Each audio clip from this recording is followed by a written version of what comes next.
So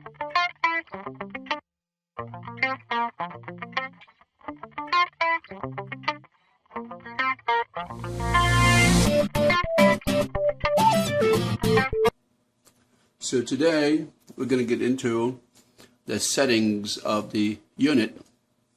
However, before we do that, let's go through the self-destruct quick. Please see my other videos on explanation of what all of this means.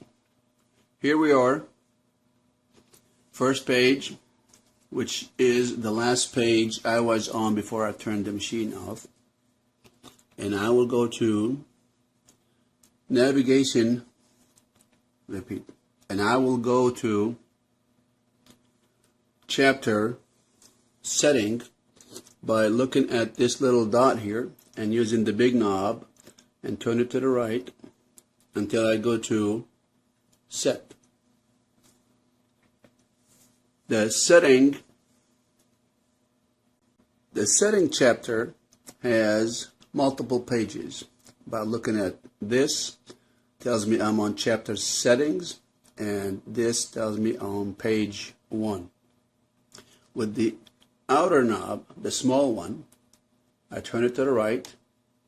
That's page 2, page 3, page 4, 5, 6, 7, 8, 9, 10, 11, and then back to page setting 1. So let's talk about page 1 in more details. This is usually a straightforward page that tells us about our initial position.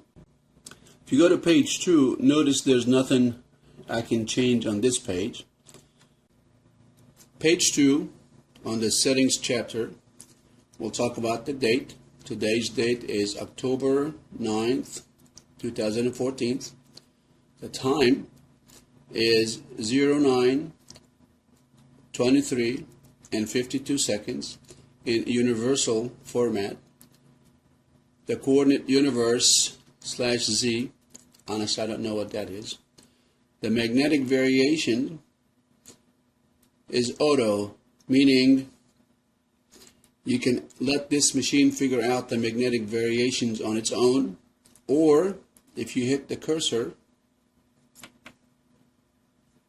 and come down and hit the clear button, you can enter it manually. Now I like it to have it on auto, and I turn the cursor off, and that's page 2. On page 3 is where we actually update the database for the unit. I will have a different video on that, but in general, it just says, look, do not attempt to update the database in the air, which makes sense. Update database on ground only. Alright, makes sense. It says the card, this card, inserted, has a unique key of 830, etc. Now this comes in really handy, and it is required when you actually update the database. I will have a session on that later. And it says update database. If you want to update the database, you hit the cursor, and then when it's flashing you hit enter, and then it connects to the through your serial port to your computer, and it updates the database that way. For now, cursor off, and I'm going to continue to page number 4. With the small knob, I turn it to the right, and I'm on page 4. Turn anticipation enabled is a technique that the GPS uses, and it allows you to kind of knock out the sharp corners when you make a turn from waypoint to waypoint. What it does, if you enable this, and I recommend you enable this all the time, when it comes up on a waypoint, and I believe a mile or so, I don't know exact distance, it'll start telling you by flashing the message to start getting ready to turn to the new waypoint. And that way you're taking like an arc approach rather than sharp angle approach. Okay, page 5 allows you to set the machine to always, when you start entering characters, to always start with a specific character. Since here in the US we always have airport identifiers start with the letter K, that saves you a lot of turning of knobs to get to the first letter. In this case, when you first start turning the key, or in this case, when you start turning the inner knob to get to a specific character, the first character is always the letter K. Page 6 sets the device up to where in an emergency, and when you want to divert to an airport, if you have one of those big planes that cannot use an airport with less than 2,500 feet or less than 3,000 feet or whatever the criteria is, and you cannot land on grassy strip, it tells it the nearest airport criteria, the length has to be more than 2,500 feet. Do not show me in the nearest list any airport with runways less than 2,500 feet. And the surface has to be, in this case it's set on any, it'll show you anything. But if I turn the cursor on, I can change the length of the runway. I'm saying do not show me anything less than 3,000 feet. And with the big knob I go down. And in this case, the surface has to be hard. So do not show me anything other than hard surfaces, because my plane will not be able to land there. And I keep turning the knob, any or hard. This field is cyclic. So it has to be hard and at least 3,000 feet. So next time I hit nearest airport, anything that's less than 3,000 feet will not be shown. Page number 7 talks about Special Use Airspace Alert is enabled, and you're saying to the device, as I'm flying, when I get closer to a special use airspace like Class C, Class B, military zones, and so on and so forth, before I get there by 300 feet, please alert me. And I can turn the cursor on and either turn it to disabled or back to enabled, and using the big knob I can come down and increase my buffer zone. Turn the cursor off and the unit is set. Notice I am seeing a flashing message here. Let's see what that message is. Alright, this is the kind of message you get based on that. This is the kind of message you get based on that setting. So it says inside special use airspace. In this case, based on my position, it thinks I am inside the Washington Tri-City, I believe, Class B, below 10,000 feet. So that means you are inside the space. I see CKDCA. DCA is Washington Reagan Airport. So I'll dismiss this message that way. And we continue with pages for the setting chapters. I'll move on to page number 8. And this is where you set your units. In our case, the barometric pressure is always in inches. And of course, you can always turn the cursor on and look at the options available to you. It's mercury, I believe. I'm not quite sure what HP is, but I use inches.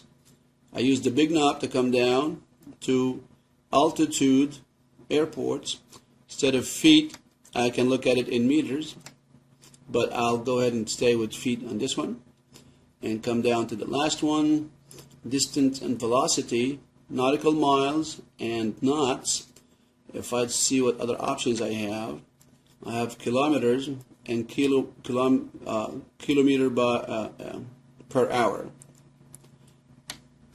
I'll go back to nautical miles and knots and turn the cursor off. And here's page number 9. This is one of my favorite settings. I highly encourage you to do that. This is an additional eyes for you that lets you know when you reach an altitude, and it warns you when you deviate from that altitude. Say the controller asks you to climb and maintain 4,000, right? With altitude alert on, and I'll show you how to set that in a minute. When you reach 4,000, it alerts you, but before that, when you're 1,000 foot before you get there, it will give you an audible tone, says 1,000 feet to go. When you get there, it also alerts you that you got there. And then the beauty of it, if you deviate from that altitude by, in this case, plus or minus 200 feet, it will actually alert you again. So to me, it's a great tool at my fingertip to help me stay at the right altitude that I need to be on. So if I turn the cursor on, of course I can turn the alert on or off. I turn it back to the on position, and I move with the big knob down to, I think the least amount is 200 feet. You cannot set it at 100 foot. So 200 feet to the right, 300 feet, 400 feet.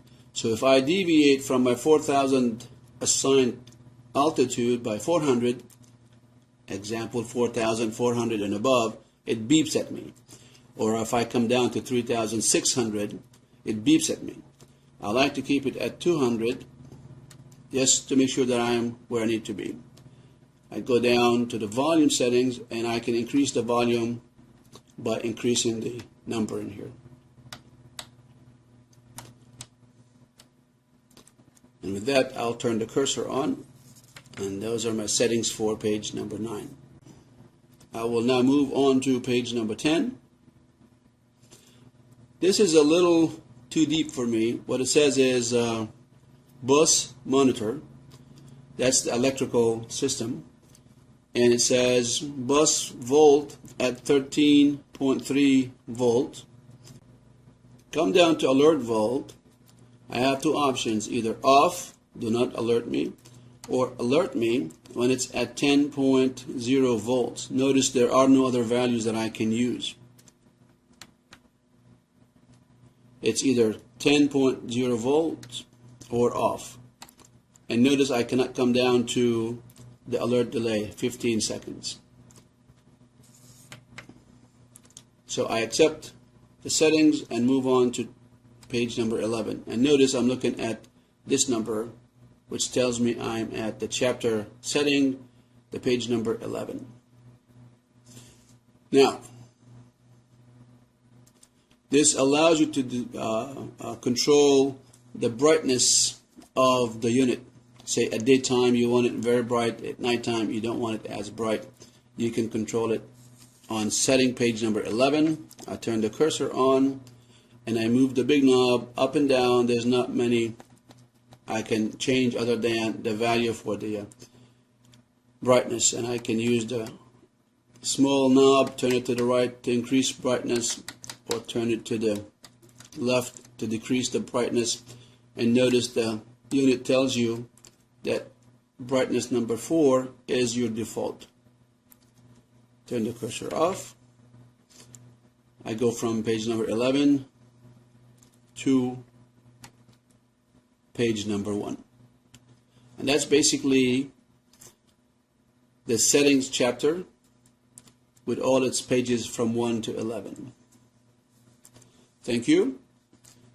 I hope you enjoyed this one, and please Leave me some comments to let me know how am I doing in terms of length of the video, the content of the video, anything on your mind. Let me know, and don't forget to subscribe. Thank you.